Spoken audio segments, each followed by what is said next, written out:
Share a few words with Joseph. You know, Karen was trying to write his biography, and she put on Facebook, how do you make a concise statement in a few sentences about Joseph? And a friend of ours commented on it, and he said, he's like a balloon, full of hot air, and he makes children laugh.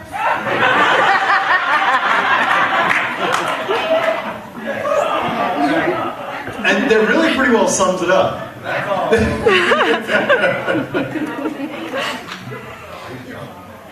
You know, it's hard to tell what God has in store here as we've watched him over the years. We know God's got the plans. Because I sure don't. And Lord knows what that's going to lead to, but we know he's got it under control. Thinking a Broadway career, folks.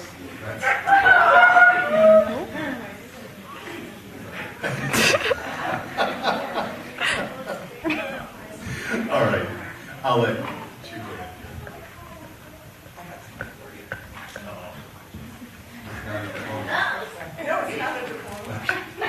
Is that going to make me lie? No, I won't make you lie. Want me to come over and rub his back?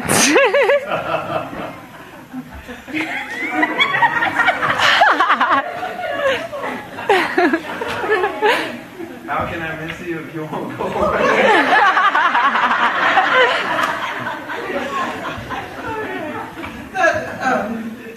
The beautiful thing about homeschooling, and one of the beautiful things about homeschooling, is that you get to pick your own curriculum.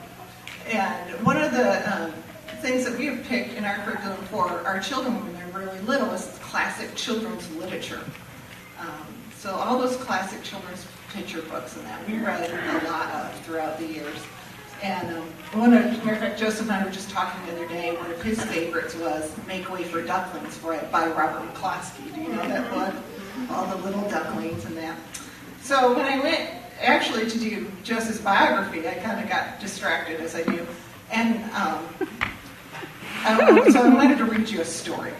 And this is a story without a title, but it could perhaps be called a brief synopsis of a young boy's life, written by a mom who has boys. So there's no pictures, so you'll have to make up your own.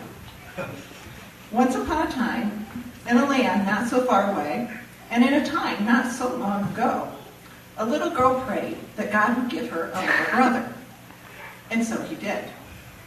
Henceforth, the days and nights, and weeks and months, and years, and even the very minutes of the little girl and her mother and father were changed forever. The baby brother was content and happy, and the little girl delighted in playing with and caring for him. He smelled nice most of the time. He was clean most of the time. And he stayed where he was put most of the time. Then the brother grew. He began to walk and run and climb and dig. Once he dug a hole in the yard that reached almost to China. He started to talk in weird and gross and odd and perplexing words and stories came out of his mouth. He didn't smell nice most of the time, and he wasn't clean most of the time, and he definitely did not stay put hardly ever. The girl began to wonder. The mother and father began to wonder. But the other little brothers that had joined the family did not wonder at all. They listened and watched and remembered everything the brothers said and did and ate. The brother grew and grew. The girl would invite friends over to play, and he followed them around. And he followed them around being pesky and silly. He hid in the clothes hamper and scared the girl and her friend. He locked the girl and her friend in the little girl's bedroom. The girl and her friend said, "Ew," a lot and wondered. True. The brother grew and grew and grew. Sounds of hammers and saws drifted from the garage. A dog kept the brother company, and he never wanted to come inside. When Grandma came to visit, the brother would say in a very loud voice, "I'm going outside without a jacket."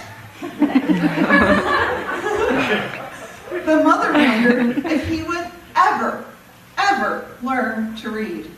The father wondered if he would ever find his tools. The brothers wondered if they would ever keep up with the brother. The little girl wondered if all boys smelled. And Grandma never ever wondered again why God gave her girls.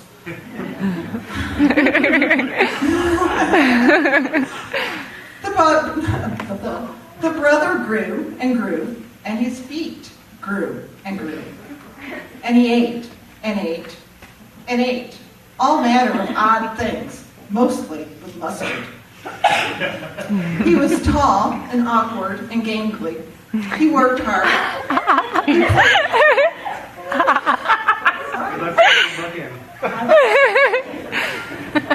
He worked hard, he played hard, and sometimes he was hard to live with.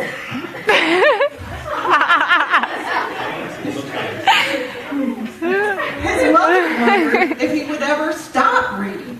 His father wondered what he would ever do without the brothers' help. His little brothers wondered if they would ever grow so tall. His sister wondered if she could ever bake enough cookies. The brother grew again, but this time he grew slim and muscular. He grew whiskers on his face. He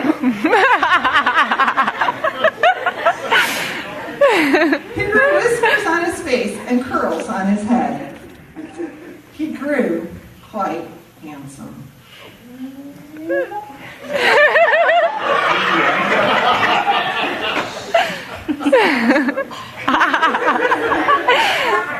He left for adventures in far-off lands. He picked up a musket and played long-ago soldier. He worked the soil of a farm. He sang loud, and the house shook when he danced. His mother wondered if she could ever get his clothes clean. His father wondered if the house would remain standing.